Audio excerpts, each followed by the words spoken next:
은혜 받으실 하나님의 말씀 누가복음 1장 신약성경 누가복음 1장 5절에서 25절까지의 말씀, 5절부터 25절까지의 말씀 우리 함께 제가 한 절 여러분들이 한 절 교독하도록 하겠습니다. 누가복음 1장 5절부터 25절까지입니다.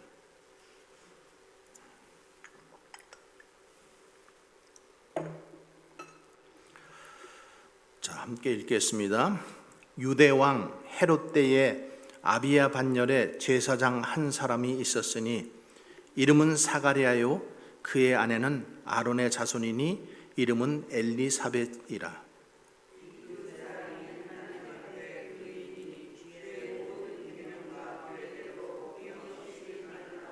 엘리사벳이 잉태를 못하므로 그들에게 자식이 없고 두 사람의 나이가 많더라.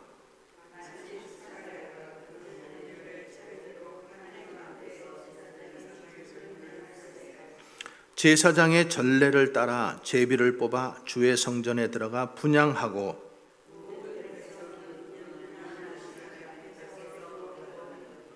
주의 사자가 그에게 나타나 향단 우편에 선지라. 천사가 그에게 이르되 사가랴여 무서워하지 말라. 너의 간구함이 들린지라. 내 아내 엘리사벳이 내게 아들을 낳아 주리니 그 이름을 요한이라 하라.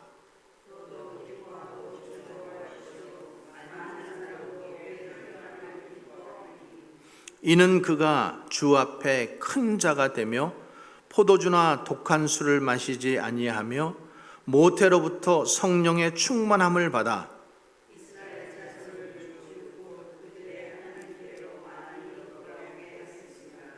그가 또 엘리야의 심령과 능력으로 주 앞에 먼저 와서 아버지의 마음을 자식에게 거스르는 자를 의인의 슬기에 돌아오게 하고 주를 위하여 세운 백성을 준비하리라.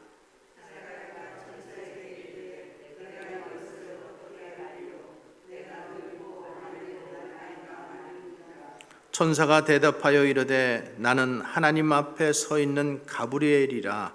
이 좋은 소식을 전하여 내게 말하라고 보내심을 받았노라.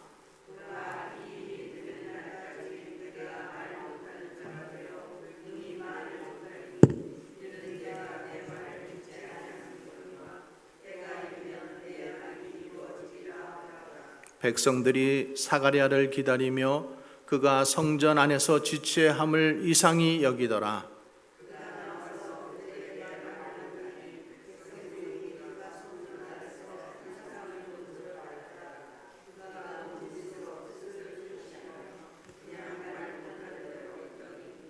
그 직무의 날이 다 되매 집으로 돌아가니라.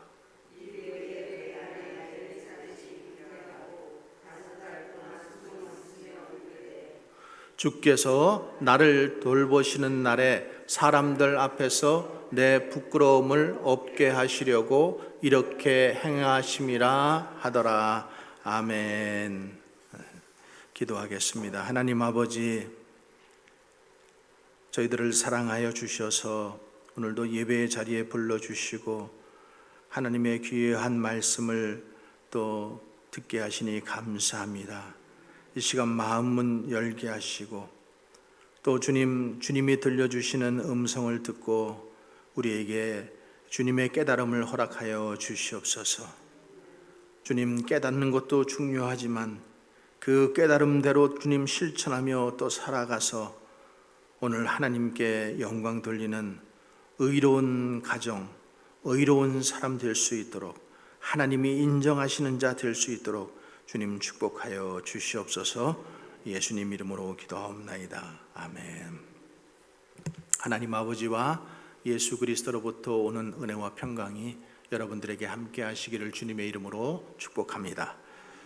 자, 오늘 대림절 세 번째 주일입니다.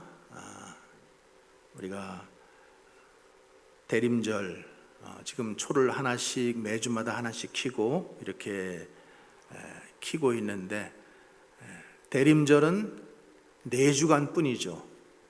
그렇죠? 우리가 기다림은 4주간을 기다리는 거예요. 그러나 이스라엘 백성들은 실제 수백 년 동안 메시아를 기다렸어요. 수백 년 동안. 메시아와 관련된 예언들이 이사야서부터 나오기 시작하는데 그때로부터 세어봐도 700년은 좋게 넘고 또 아브라함 때로부터 따져보면은 2000년이 넘습니다. 그러니까 2000년 동안 메시아를 기다렸던 거예요. 그런데 그 기다리던 메시아가 드디어 지금부터 2000년 전에 예수님께서 이 땅에 오셨습니다. 그리고 또 우리 지금 2000년 후를 살고 있는 우리들은 여전히 지금 예수 그리스도를 기다리고 있습니다. 우리가 기다리는 예수님은 영광 중에 다시 오실 주님이십니다. 믿으십니까? 그래서 초대교회 때는 예배 때마다 마지막 기원으로 마라나타, 마라나타, 주 예수여 오시옵소서, 주 예수여 오시옵소서. 우리 한번 옆 사람들과 고백하실까요? 주 예수여 오시옵소서. 이 고백을 했어요. 그래서 대림절 오늘 실은 그 마라나타를 마지막 찬양곡으로 탁 부르려고 준비를 탁 했는데 안 됐어요. 그래서 다음에 또 기회가 있으면은 우리가 꼭 부르도록 그렇게 하겠습니다. 자, 대림절 우리가 기다리는 기간이라고 말씀드렸어요. 그리고 무엇이든지 기다림의 시간은 항상 필요한 것 같아요. 특별히 더 좋은 것을 얻기 위해서는 더 많은 기다림이 우리에게 필요합니다. 우리가 지금 성탄절을 준비하면서 기다리면서 지금 대림절 기간을 보내고 있지만은 여러분들에게 한번 묻겠습니다. 여러분들에게 그 주님을 기다리는 기다림이, 그 설렘이 있습니까? 다시 한번 또 물어볼게요. 정말로 하나님을, 그 예수님을 기다리는 기다림이 여러분들에게 충만하십니까? 혹시 멀리 이제는 자꾸만 감각이 둔해지고 그 감격이 멀리 느껴진다면은 오늘 예배를 통해서 또 하나님의 말씀을 통해서 여러분들이 꼭 그 감격을 회복하시기를 주님의 이름으로 간절히 부탁드리겠습니다. 메시아를 기다렸던 이스라엘 백성들, 우리가 지난 주간에도 보았잖아요. 시므온이라는 사람을 봤어요. 메시아가 앞에 나타났지만은 기다린 사람은 볼 수 있어요. 기다린 사람은. 그러니까 기다린 사람은 그 메시아를 만날 수가 있었던 거예요. 오늘날도 똑같은 것 같아요.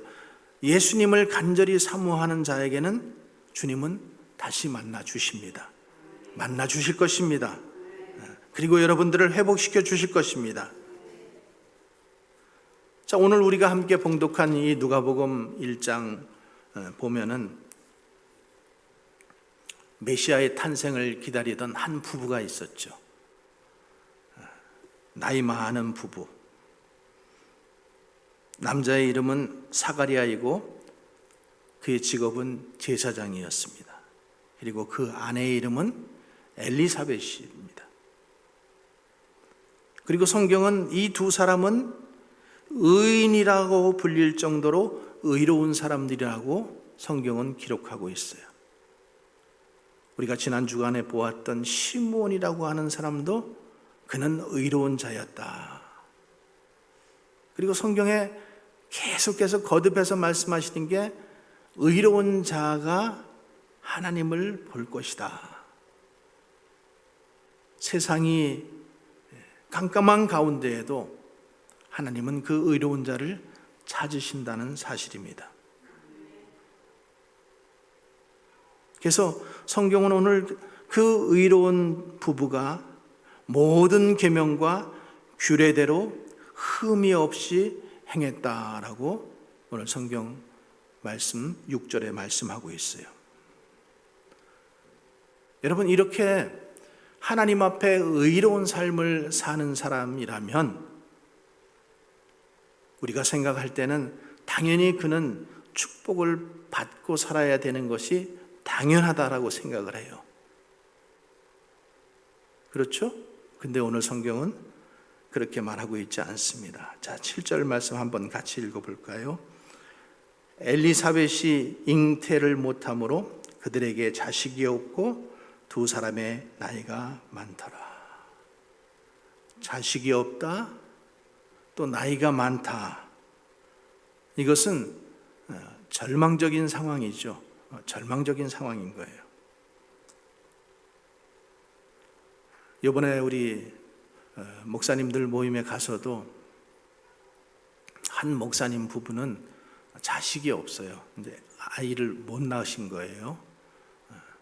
그러면서 그렇게 고백을 하시더라고요.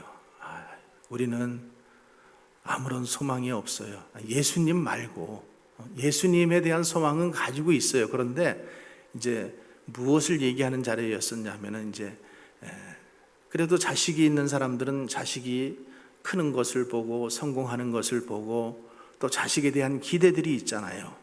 근데 그 두 분은 우리는 그런 기대가 전혀 없어요. 이런 고백을 하시더라고요. 자식을 낳지 못하는 것은 당시 이스라엘 상황에서는 하나님께 저주를 받은 인생이다, 이런 의미였어요. 하나님께 저주를 받은 인생. 그래서 엘리사벳이 세례 요한을 이제 임신하고 나서 뭐라고 고백하냐 하면 오늘 말씀 25절에 이렇게 고백하고 있어요. 주께서 나를 돌아보시는 날에 사람들 앞에서 내 부끄러움을 없게 하시려고 이렇게 하셨다. 내 부끄러움을 없애주시려고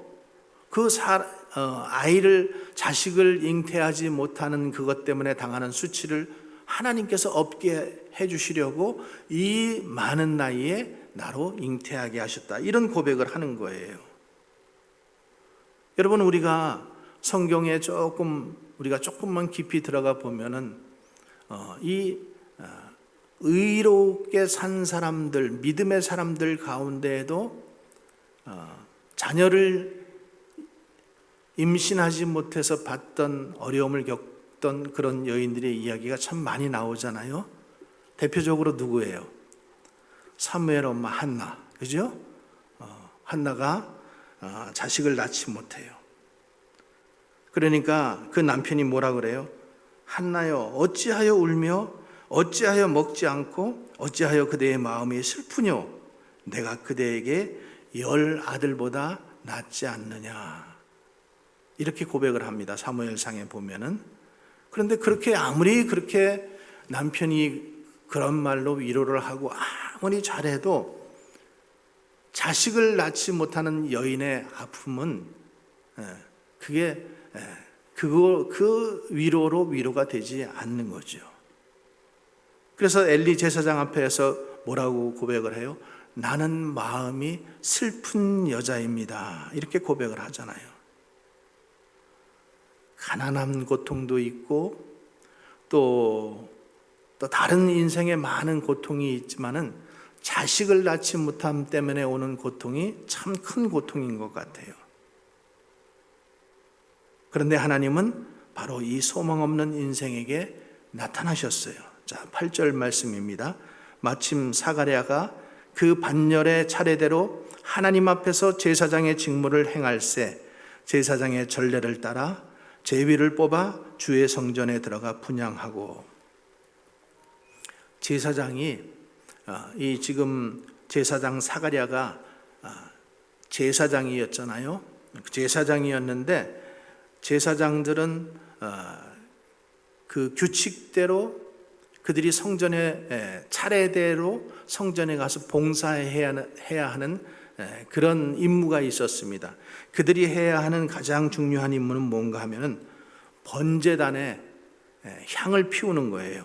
그리고 성소 안에 분향단에 그것을 놓는 것. 그래서 아침과 저녁 때마다 그것을 가서 확인을 하고 그 불이 꺼지지 않게 하는 거예요.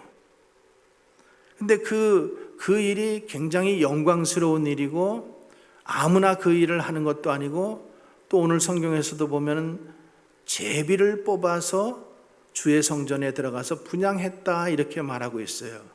그러니까 많은 제사장들 중에서도 제비를 뽑아서 그 일을, 그 영광스러운 일을 하게 되었던 것입니다. 그래서 사가랴가 지금 성소에 들어가서 분향을 하러 들어갔습니다. 그때 모든 백성들은 밖에서 기도하고 있었어요. 사가랴는 매우 두렵고 떨리는 마음으로 하나님의 제단에 들어가서 그 제단에 분향단에 향을 사르고 기도를 했어요. 이때 하는 기도는 제사장들이 대표로 들어가서 거기서 하는 기도는 오늘 우리가 읽지는 않았지만 68절부터 1장 68절부터 79절에 나오는 그 사가랴의 노래에 그 내용이 들어 있어요. 그래서 그들이 어떤 기도를 하는가 하면은 이스라엘의 구원을 기도합니다. 백성들의 구원받을 것을 기도해요. 그래서 다윗의 집에서 구원의 뿔을 일으키사 이스라엘을 해치는 원수들로부터 구원해 주옵소서. 또 어두움과 죽음의 길에서 평강으로 인도해 달라라고 이렇게 기도를 했습니다. 이렇게 민족을 위한 이스라엘 백성들을 위한 기도를 드리고 나서 또 무슨 기도를 했을까요? 개인 기도를 했겠죠. 개인 기도. 유일한 기도의 제목, 우리 가정에 하나님 자녀를 주십시오. 자녀를 달라라는 그 기도를 했을 거예요. 오랜 세월 기도했지만은 또 하나님 앞에 가서 또 기도하는 거예요.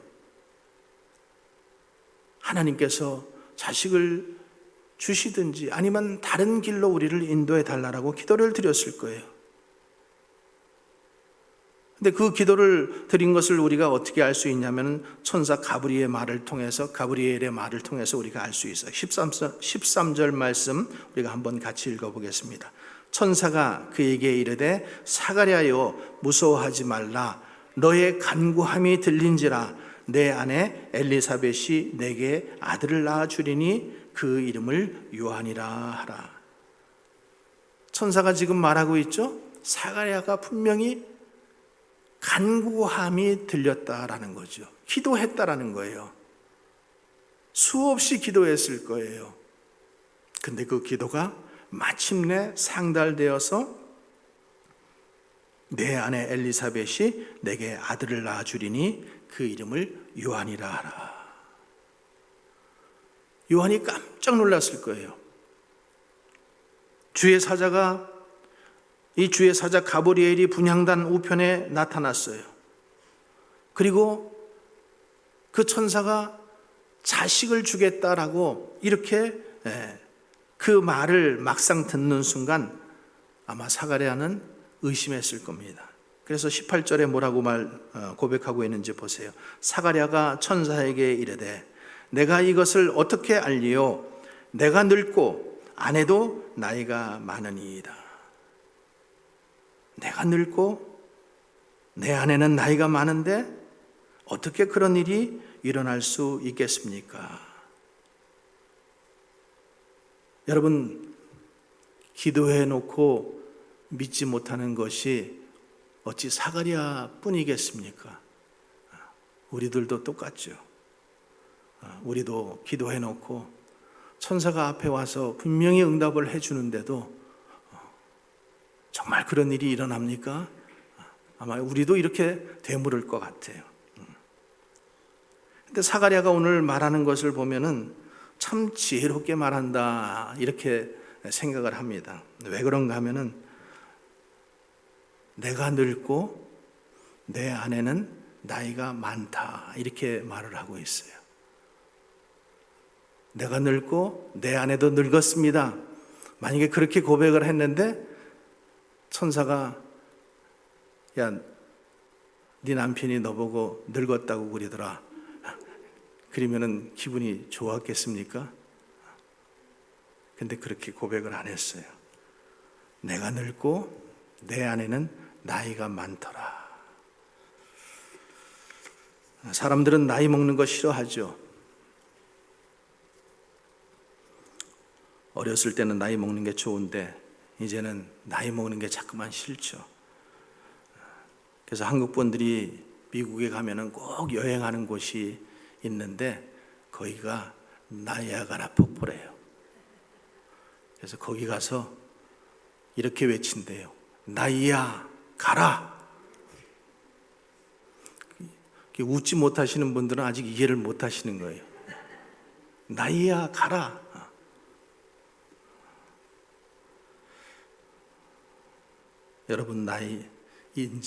여러분들도 나이를 잊은 인생이 되시기를 바랍니다. 하나님 앞에서 정말로 그 모습 그대로. 여러분 가만히 보세요. 우리 영혼은 늙지 않죠. 영혼은, 내 몸은, 육신은 늙지만은 영혼은 늙지 않아요. 아직도 가슴이 뛰는 일들이 있고, 아직도 내 마음은 소녀와 같고 감성이 있고, 내가 거울을 보고 느끼니까 내가 늙었다고 생각을 하지 영혼은 늙지 않습니다. 우리가 주님 앞에 섰을 때도 우리는 이 모습 이대로일 거예요.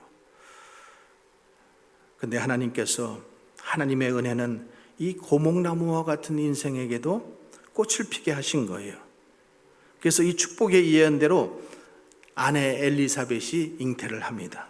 그리고 엘리사벳이 아까 읽었던 25절의 말씀 이렇게 고백을 하죠. 주께서 나를 돌아보시는 날에 사람들 앞에서 내 부끄러움을 없게 하시려고 이렇게 잉태하게 하셨다. 자기 부끄러움을 없애주셨다라는 거예요. 우리 하나님은 우리 머리를 들게 하시는 분이십니다. 수치, 또 부끄러움, 그런 것들 때문에 여러분 너무 사로잡혀 있지 마시기 바랍니다. 하나님은 우리의 얼굴을 들게 하시는 분이에요. 그래서 얼마나 기뻤든지 5개월 동안 숨어 있었다고 했어요. 혹시 유산될까 봐, 또 조산될까 봐 조심하고 기다린 거죠. 여러분, 성탄의 은혜는 누구보다도 이처럼 가난한 심령들에게 부어진다라는 사실을 기억하시기 바랍니다. 저는 의로운 자는 반드시 복을 받는다고 생각합니다. 여러분 믿으시기 바랍니다. 오늘 하나님께서 사가랴와 엘리사벳 가정을 의로운 자라고 말씀하셨어요. 그리고 그 의로운 가정에 하나님께서 복을 주시는 것을 봅니다. 그 가정의 가장 소원이었던, 정말로 그 누구도 해줄 수 없었던 그 일을 하나님은 의로운 가정, 의로운 부부 사가랴와 엘리사벳에게 그 일을 행하시는 것을 봅니다. 그래서 우리가 기도할 때에 이런 마음을 가지고 해요. 하나님은 반드시 우리의 기도를 들으시는 분이다. 여러분, 어떠한 상황 속에서도 낙심하지 마시기 바랍니다. 하나님은 우리의 기도를 반드시 들으셔요. 여러분, 사가랴와 엘리사벳이, 특별히 엘리사벳이 얼마나 눈물로 기도를 했겠어요. 그 기도를 하나님은 절대 외면하지 않으십니다. 우리의 그 간절한 기도 하나님은 반드시 이루어 주시고, 때가 되면은 반드시 이루어지시는 하나님이심을 믿으시기 바랍니다. 오랜 기간 동안 응답받지 못한 기도가 있으면은 여러분 이렇게 생각하세요. 주님께서 주실 축복의 그릇이 크기 때문이다. 주님께서 주실 축복의 그릇이 크기 때문에. 그릇을 만들 때에도 종지는 금방 만들 수 있어요. 그죠? 큰 그릇은 만드는데 시간이 많이 걸려요. 오래 걸리잖아요. 그러니까 주님께서 내 기도를 들으시기 위해서 큰 그릇을 만들기 위해서 이렇게 나를 오래 기다리게 하시는구나. 여러분 이렇게 믿으시기를 바랍니다. 이스라엘 백성들이 얼마 동안 기다렸다고 했어요? 700년 동안, 2000년 동안 기다렸어요. 그러면서 메시아를 보내주시기를 기도했을 때 하나님께서 누구를 보내셨어요? 그 아들을 직접 보내주셨잖아요. 직접 그 아들을 보내주셨어요. 아브라함도 25년 동안 기도했어요. 그래서 아들 이삭을 얻게 되잖아요. 또 한나도 오랜 기간 동안 기도해서 선지자 사무엘을 얻게 되지요. 오늘 사가랴와 엘리사벳도 오랫동안 기도했어요. 그리고 마침내 그 의로운 가정, 의로운 사람들에게 하나님께서 마침내 그 자녀를 주시는 것을 봅니다. 그래서 오래 기도하는 것은 우리가 큰 그릇으로, 큰 믿음의 그릇으로 우리를 키워 가시기 위해서 하나님께서 오래 기다리게 하시는 것이다. 여러분 이렇게 꼭 믿으시기를 바랍니다. 우리 기독교계의 큰 신학자였던 어거스틴 같은 사람도 그 어머니 모니카가 얼마나 오랫동안 기도했는지 몰라요. 이 어거스틴은 하나님 믿기 전에는 완전히 아주 허랑방탕하게 살았어요.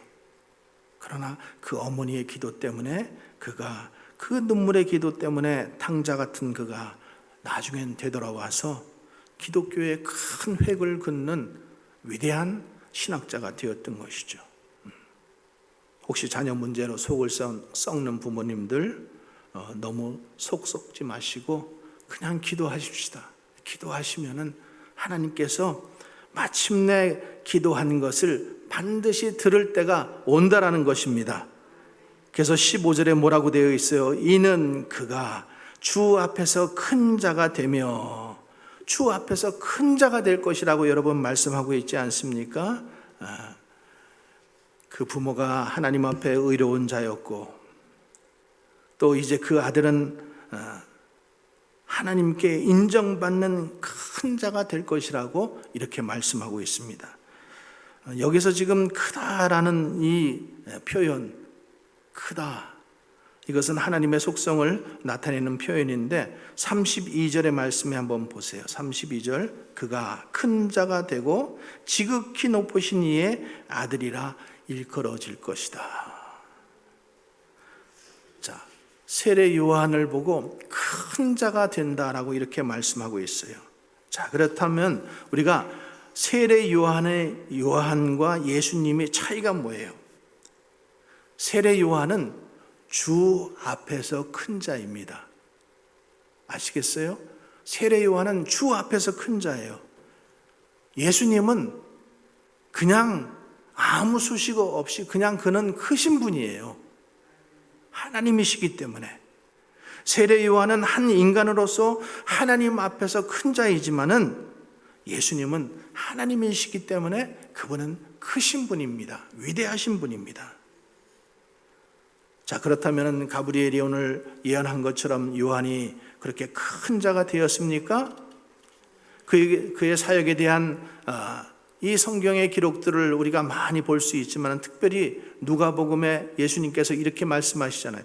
내가 너희에게 말하노니 여자가 낳은 자 중에 요한보다 큰 자가 없도다. 큰 자가 되었어야 안 되었어요? 큰 자가 된 거예요. 그죠?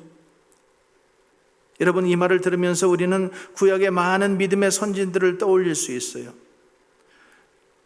예수님과 동행했던 에녹, 죽음을 보지 않고 하늘로 올라갔던 에녹이라는 사람이 있었죠. 또 노아라는 사람이 있잖아요.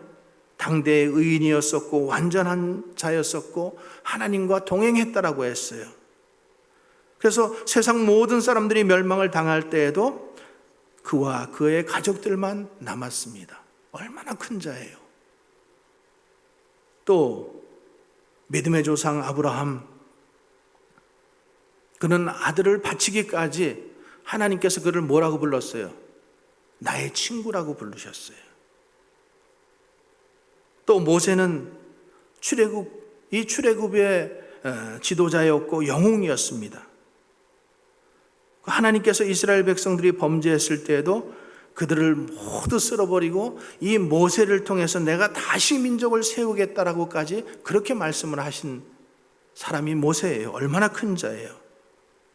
다윗은 하나님의 마음에 합한 자였고, 솔로몬은 지혜와 모든 것을 누렸던 사람이에요.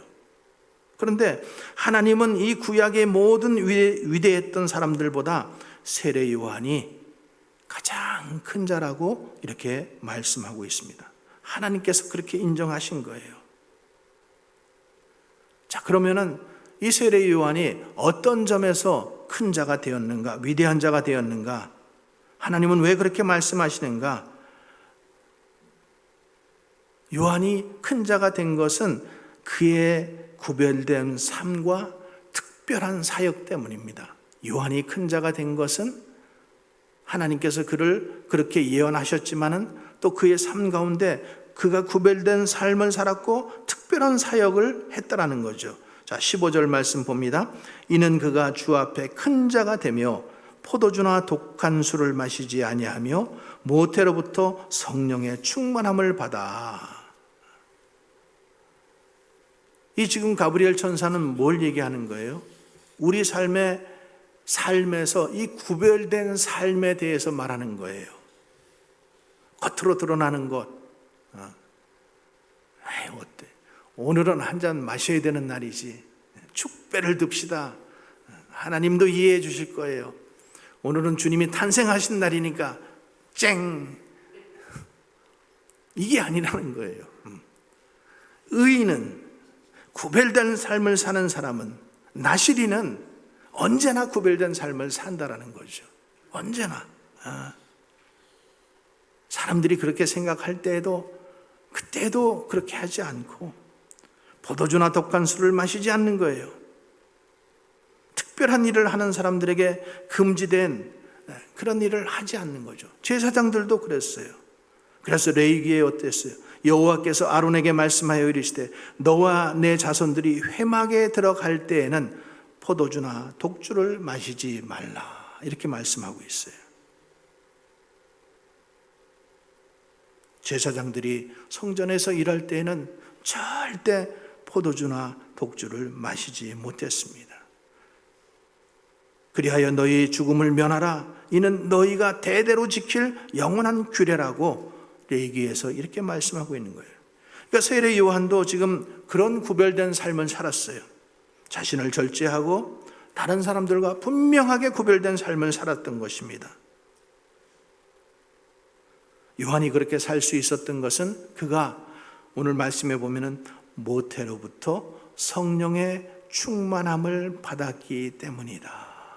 모태로부터 성령의 충만함을 받았기 때문이다.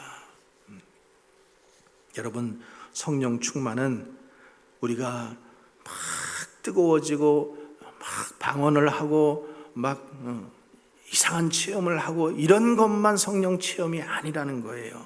성령 충만함은 성령의 통제를 받는 삶입니다. 성령의 통제를 받는 것. 두려움에 가득 차거나 분노에 가득 차는 것. 그래서 그 두려움과 분노에 따라서 행동하지 않고 성령의 그 통제를 받는 것, 성령의 인도하심을 받는 것.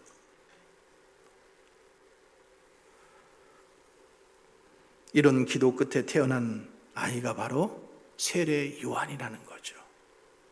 그래서 세례 요한이 오늘 해야 할 사역, 오늘 16절과 17절에 이렇게 기록하고 있어요. 16절과 17절 한번 같이 읽어보겠습니다. 이스라엘 자손을 주 곧 저희 아버지께로 많이 돌아오게 하겠음이니라. 그가 또 엘리야의 심령과 능력으로 주 앞에 가서 아비의 마음을 자식에게 거스리는 자를 의인의 슬기에 돌아오게 하고 주를 위하여 세운 백성을 예비하리라. 세례 요한의 사역은 사람들의 마음을 하나님께로 돌이키는 사역이었어요. 하나님께로 돌이키는 사역. 이스라엘 백성들이 선택된 백성들이었어요. 그런데 그들이 역사를 가만히 보면 계속해서 하나님을 떠납니다. 그런 그들에게 하나님께로 돌아오게 하는 것, 회개하게 하는 것, 그것이 세례 요한의 사역이었어요. 그래서 요한은 많은 사람들을 하나님께로 돌아오게 했어요. 회개하라, 천국이 가까이 있느니라. 그래서 많은 사람들이 세례 요한 앞에 와서 세례를 받았어요. 그들이 누구예요? 그들이 유대인들이에요. 그들이 하나님을 알던 자들이에요. 그러나 그들이 하나님을 떠났던 자들이에요. 근데 그 세례 요한의 그 말씀을 듣고 그들이 요단강에 다시 나와서 세례를 받은 거예요. 회개하고. 그래서 회개는 하나님을 등지고 살던 사람이 하나님께로 다시 돌아오게 하는 거예요. 하나님의 위치가 바뀌는 것이 아니라 내 위치가 바뀌는 거예요. 내 방향이 이제는 하나님께로, 세상을 향하던 내 방향이 하나님께로 돌이키는 것, 이것이 회개입니다. 그래서 요한을 통해서 많은 사람들이 회개했어요. 많은 사람들이 메시아 앞에 나왔어요. 이것을 통해서 많은 사람들이 구원의 기쁨을 누렸을 것입니다. 마가복음 1장 4절에서 5절에서 이렇게 말씀하고 있습니다. 세례 요한이 광야에 이르러 죄사함을 받게 하는 회개의 세례를 전파하니 온 유대 지방과 예루살렘 사람이 다 나와 자기 죄를 자복하고 요단강에서 그에게 세례를 받더라. 여러분, 설교자의 사명도 마찬가지입니다. 목회자의 사명도 마찬가지예요. 많은 사람들을 하나님께로 돌아오게 하는 것, 이것이 목회자고 이것이 설교자입니다. 그래서 사람들이 하나님의 말씀을 들을 수 있도록 돌이키게 하는 것, 말씀을 전하고 기도를 해주고 위에서 기도하는 것. 그래서 설교에서는 보면은 천국 이야기를 많이 하죠. 그렇죠? 천국 이야기를 왜 합니까? 우리가 세상에만 갇혀 살기 때문에. 마치 우물 안의 개구리처럼 우리는 그냥 그 우물이 전부인 줄 알고 그렇게 살고 있기 때문에 자꾸만 뭘 보라는 거예요? 천국을 바라보라고. 영원한 천국을 바라보라고 그렇게 말씀하는 거예요. 여러분, 또 기적을 많이 얘기하죠? 왜 그래요? 우리가 이성과 현실에만 붙잡혀서 살기 때문에. 그것 말고 미라클, 하나님의 기적을 좀 보라는 거죠. 또 보이지 않는 하나님을 모신 인생이 정말 행복하다라고 이렇게 말씀합니다. 왜? 우리가 물질을 신으로 모시고 살고 있기 때문에. 마치 그것에 충성하고 그것을 많이 가지면 우리가 행복할 것인 것처럼 그렇게 생각하고 살기 때문에. 또 이기적이고 배타적인 삶보다 사랑을 나누며 살라고 가르치고 있어요. 높아지려 하기보다 낮아지라고, 십자가를 지라고 그렇게 말씀하고 있는 거예요. 여러분, 설교는 여러분들이 듣고 싶은 것을 듣는 것이 설교가 아니에요. 설교는 하나님께서 여러분들에게 하시고자 하는 말씀을 듣는 것이 설교입니다. 설교는 세상적인 것을 끊고 하나님께로 돌이키게 하는 것, 이것이 설교예요. 그래서 설교 시간에 여러분들의 마음이 상할 수도 있어요. 감정이 상할 수도 있고, 왜 이렇게 나를 찌르시지? 이런 마음이 들 수도 있어요. 그때 목사님을 미워하지 말고 돌이키시기 바랍니다. 그건 하나님의 음성이에요.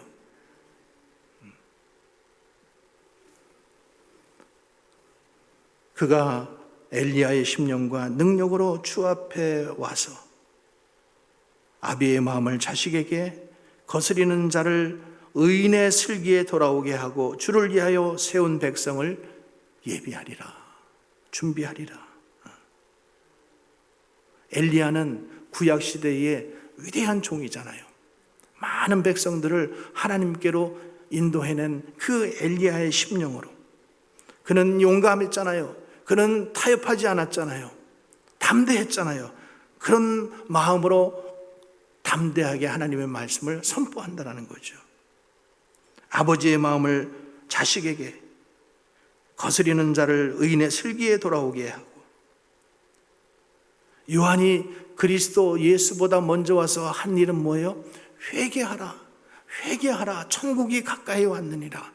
그 말씀이었어요. 그래서 예수님이 마침내 오셨을 때에 많은 사람들이 예수님 앞에 나올 수가 있었던 것입니다. 여러분, 선구자는 말을 앞에서 끌고 가는 자가 선구자예요. 맨 앞에 서서 가는 사람. 그러니까 그는 맨 앞에 서서 그 왕이 타고 오는 그 말을 선포하기 위해서 앞에 선 거예요. 우리 옛날 거로 이렇게 생각해 보면 맨 앞에 서서 뭐라 그래요? 물러거라. 그런 말 많이 하잖아요. 그죠? 왕의 행차가 오거나 아니면은 무슨 높은 벼슬 있는 사람들이 오면 물러거라. 그게 누구라고요? 그게 선구자인 거예요. 그 선구자는 결코 자신을 높이지 않아요. 세례 요한은 이러한 자신의 역할을 잘 알고 있었고, 기대하지 않았고, 그리고 하나님께서 맡겨주신 직분, 사명, 그것을 감당했던 거예요. 지금 이 땅에 살고 있는 저와 여러분은 어떻습니까? 요한도 한 사람이었어요. 그도 아버지 사가랴와 엄마 그 엘리사벳 사이에서 태어난 아들이었어요. 근데 그가 그 시대에 예수님을 예비할 수 있었던 것, 요한에게 성령이 함께 하셨던 것처럼 우리 모든 믿는 자에게도 성령이 함께 하실 줄을 믿습니다. 그 성령께서 우리로 하여금 구별된 삶을 살게 해주시고, 또 우리에게 맡겨주신 일, 또 사람들을 그리스도에게로 인도하는 일, 그 일을 위해서 하나님께서 우리를 요한과 같이 택하여 주신 줄 믿습니다. 오늘 요한이 큰 자라고 평가받을 수 있었던 것은 그가 하나님께서 주신 사명 그 하나를 위해서 살았기 때문이에요. 하나님께서 주신 사명 뭐예요? 많은 사람들을 하나님께로 돌아오게 하는 그 일을 위해서 그가 살았어요. 여러분들은 어떤 삶을 살고 계십니까? 여러분들은 어떤 삶이 더 좋습니까? 여러분들이 원하시는 삶은 하나님께 인정받는 삶입니까? 아니면 세상에서 성공하는 삶입니까? 여러분, 우리는 이 시간에 결단해야 될 줄로 믿습니다. 세상에서도 인정받고 교회에서도 인정받고 그러기가 쉽지가 않아요. 그러나 여러분, 하나님께 인정받으면 모든 것이 끝입니다. 세상에서 인정받는 것은 그 인정으로 끝나지 않아요. 더 높은 인정을 받기 위해서, 더 많은 사람들에게 인정을 받기 위해서 또 올라가야 되고 또 올라가야 되는 삶이지만, 하나님께 인정받으면은, 그러면은 모든 것이 끝입니다. 우리들 마음속에 이런 결단을 해야 될 줄로 믿습니다. 하나님을 위해서 산다면은 하나님께서 인정하시는 삶이 될 것이고, 의로운 삶이 될 것이고, 또 하나님께서 오늘 요한을 큰 자로 사용하셨던 것처럼 저와 여러분도 하나님께서 그렇게 사용하게 되실 줄을 믿습니다.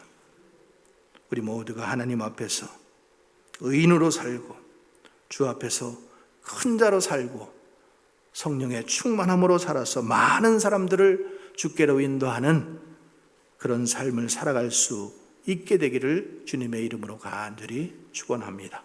기도하겠습니다.